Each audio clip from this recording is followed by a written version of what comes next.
Então, a gente não tem como levar uma resposta pronta, mas discutir, pensar que tecnologia é essa. Antes de decidir, não somos nós, um palestrante, um pesquisador que vai decidir para aquela realidade qual é a melhor solução. Porque veio uma legislação de cima para baixo. O MEC colocou uma lei que proíbe celulares em todas as escolas do território nacional. Mas essa é uma decisão muito simplista, né? E, inclusive, de certo modo, ela é equivocada em relação às políticas públicas desse mesmo governo que querem a inclusão digital em todo o território nacional e que querem formar jovens e profissionais para o mundo do trabalho. E o contexto contemporâneo é o contexto da cultura digital, do digital. Então, a escola pública que atende a maior parte da juventude brasileira, aquela que mais precisa da escola ainda, que vai ter acesso a essas tecnologias na escola ou vai ter nessa escola um suporte para pensar que tecnologias são essas, quais os cuidados que a gente tem que ter com essa tecnologia, né? Como é que eu compreendo essa tecnologia num contexto de muitas adversidades? Porque além das discrepâncias sociais que a gente tem hoje, né, que se agravam cada vez mais com uma crise que é internacional, é uma crise internacional do trabalho, da economia, da política. Esses estudantes vão ter na escola esse local para fazer essa discussão e pensar a sua formação, uma formação ampla. Ontem eu dizia, não é uma formação de codificar e decodificar, porque a política pública em educação hoje, ela está acabando com uma educação que sempre se quis uma educação transformadora. A gente não quer uma educação que seja ingênua, uma educação que repasse conteúdo, que forme um ser alienado, né?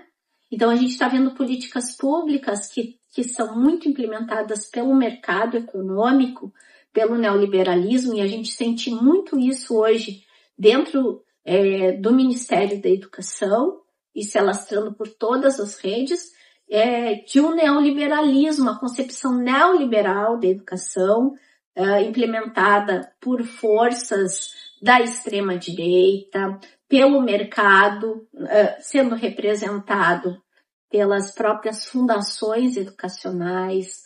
Hoje a gente tem a questão da plataformização da educação nas escolas, né? Então a gente tem que olhar para isso e se questionar, né? Até que ponto, que tecnologias são essas e o que elas colaboram para a formação de um ser humano completo, íntegro, né? Que se forme para a vida e para o mundo do trabalho.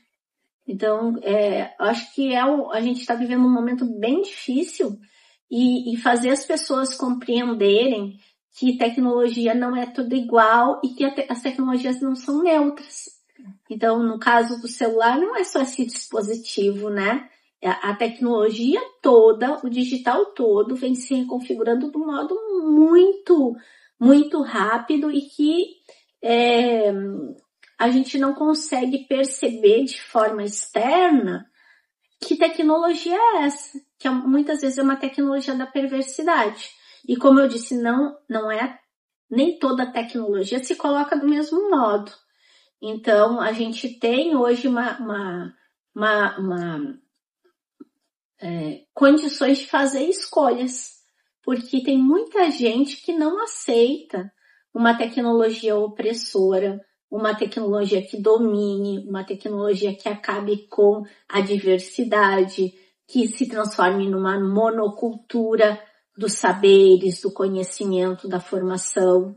Então, desde ontem, tem um grupo de ativistas da sociedade civil organizada que está em Brasília lutando pela soberania digital do nosso país, né? Então, o movimento Soberania Digital, ele luta por várias coisas, entre elas políticas públicas para a construção da infraestrutura técnica de data centers, né, e outras infraestruturas técnicas de software e hardware, e também pela por toda essa questão da regulamentação das plataformas, né? Vocês que são jovens, mas acompanharam aí os últimos momentos da nossa política, viram quanto essas plataformas, elas influenciam, né? Produzindo desinformação ou deixando circular desinformação no momento que elas se isentam da checagem dessa informação. Então, se elas oferecem serviços e produtos, elas também são corresponsáveis, devem ser responsabilizadas dentro do nosso regime jurídico. Porque o Brasil, ele tem um marco, um referencial da proteção do cidadão na rede. Então, o Marco Civil da Internet, ele é um marco regulatório que garante a nossa segurança na rede, a proteção do cidadão na rede.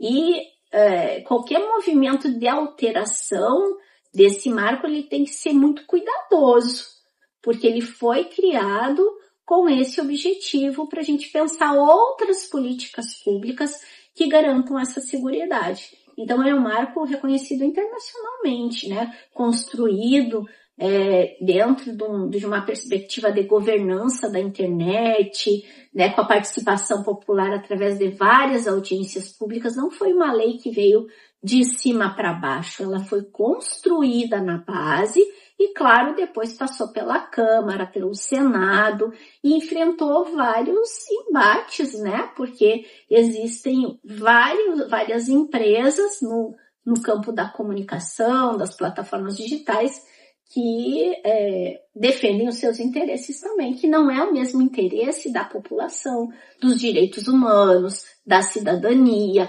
da democracia. E eu acho que esses são princípios básicos que a gente tem que ter no horizonte. A democracia é algo que ela é conquistada e a gente tem que estar sempre vigilante para que ela se mantenha, para que ela se fortaleça, né? Então, se a gente não cuidar de princípios e de elementos que garantam essa democracia, ela se torna muito frágil, né? Isso é muito perigoso.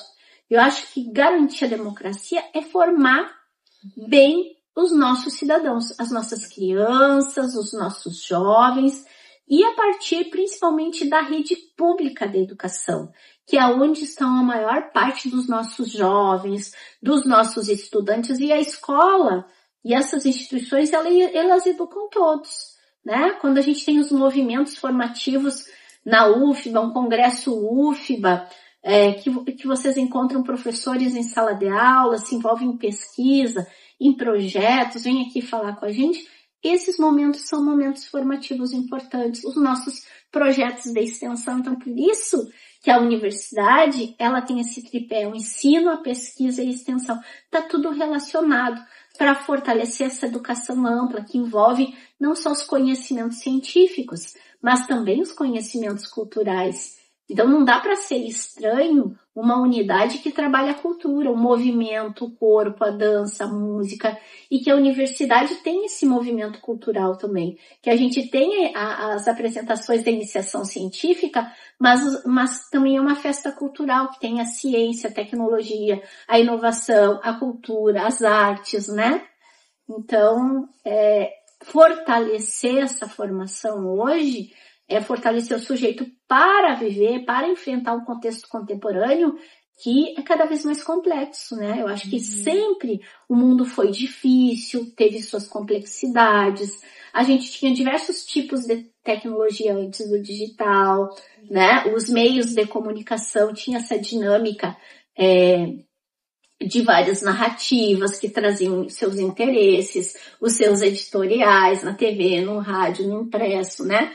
Nessa comunicação, mas essa reconfiguração para o digital traz novos desafios. A gente precisa de novas lentes, a gente precisa de novos dispositivos, novas maneiras de fazer esse enfrentamento. Hoje é muito difícil a gente identificar uma notícia falsa, né? É um crime cibernético, uma notícia falsa. Agora mesmo a gente teve um evento que foi o FIB, o Fórum da Internet no Brasil,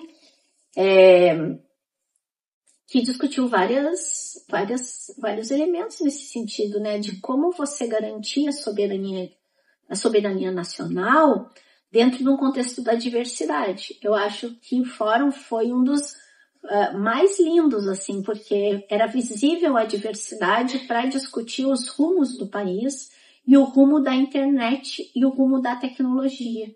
Então, chamando as comunidades, chamando as pessoas para que essa tecnologia ela contemple todas as cosmovisões.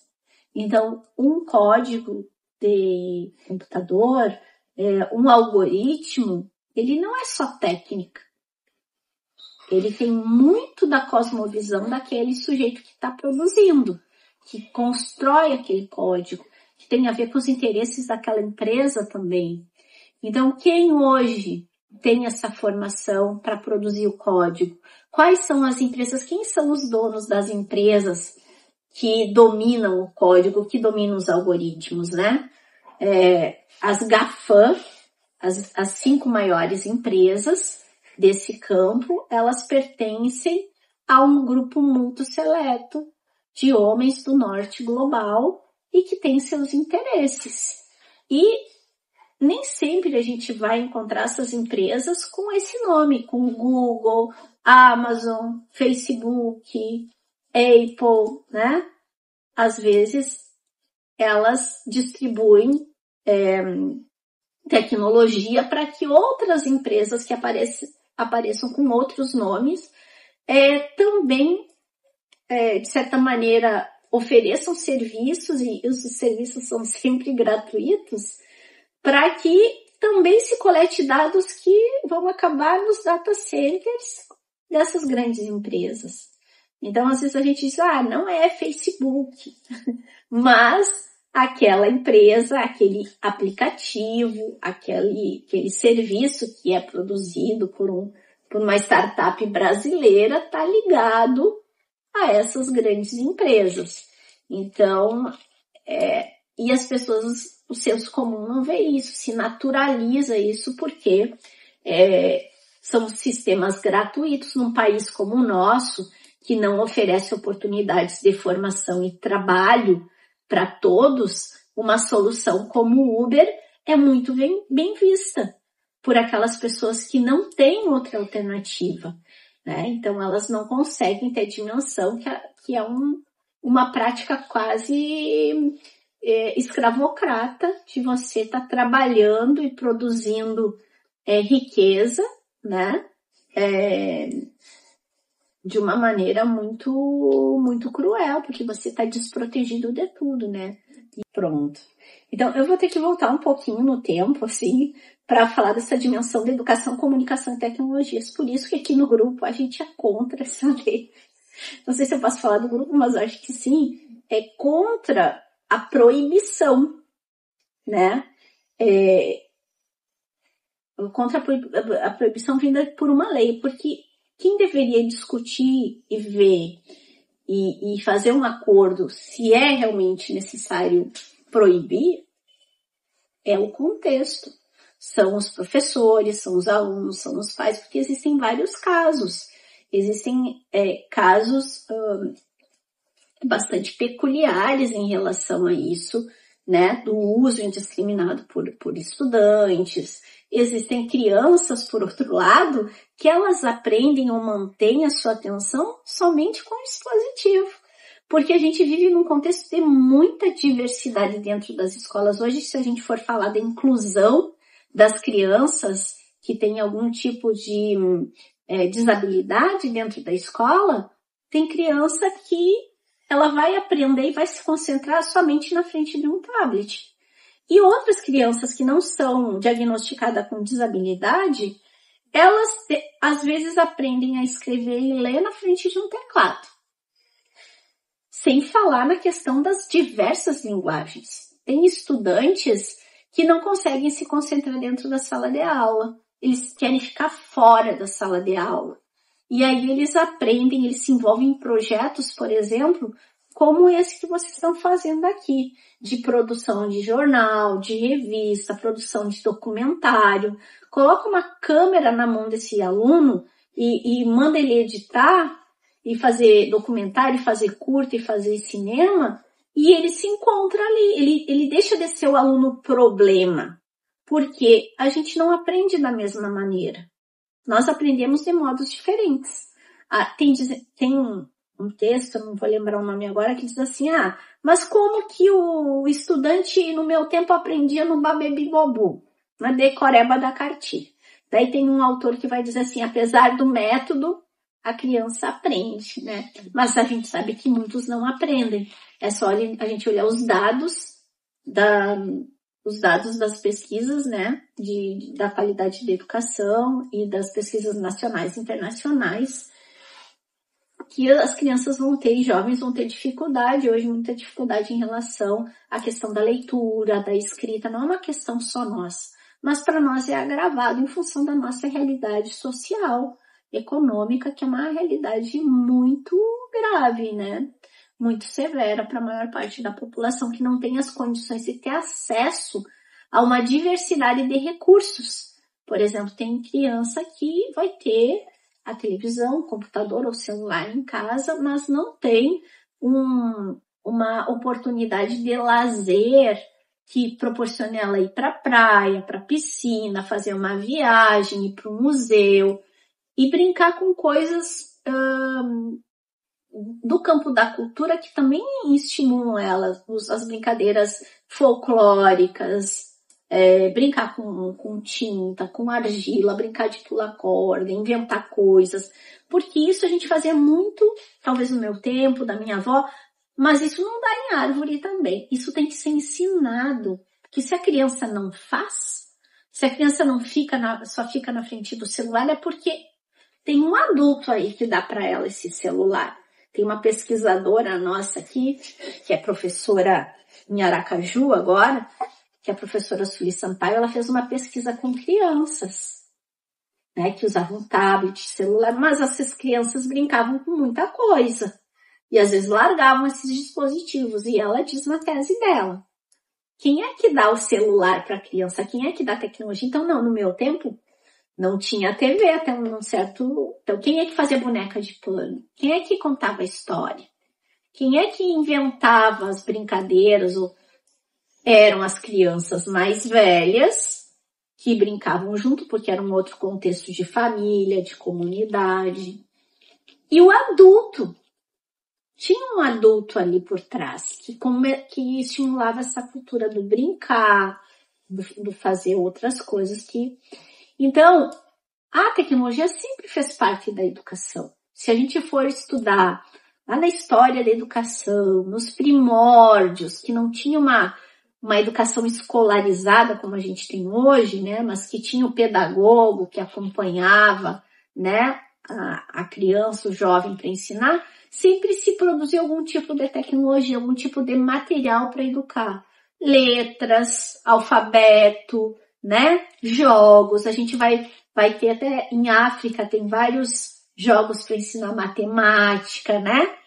Então, e depois com a modernidade vão surgindo outros dispositivos do campo da cultura, da sociedade, que vão para dentro da escola também, que é o jornal, a rádio, a televisão, todos os impressos, sem falar nos materiais didáticos construídos, a lousa, o giz, os jogos educativos.